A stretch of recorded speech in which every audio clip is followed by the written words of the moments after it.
Hey guys, welcome back again to my channel. Thank you for tuning in today's video, guys. I'm so excited to have you guys around. Thank you so much for the love and support.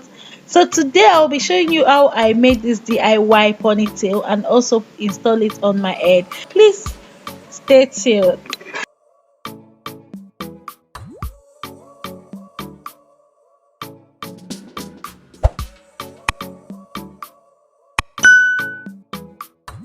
Now this is the net I'm using. It's a DIY net. I created it myself. It's a very big net, so I went ahead to cut it round and give it a circle shape and then sew it round.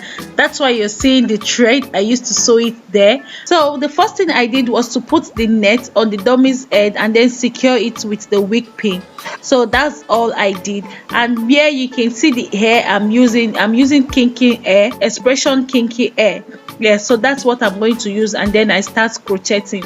I hope you guys are fine and I hope you guys are doing well.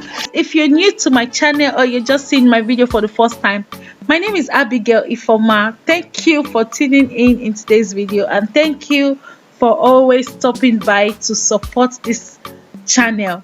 Guys, I so much appreciate each and every moment you spend on my channel. It means so much to me and I don't take it for granted.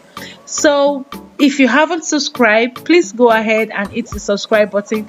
Consider subscribing, give the video a big thumbs up, and also drop a comment at the comment section. Let's talk. Let me know what you think about the hair, how you enjoyed your Christmas and your new year. We are still in the month of love, and I pray this year is gonna be a better year for all of us. Yeah, it's gonna be a year of fulfillment. Thank you so much for the genuine support and the love.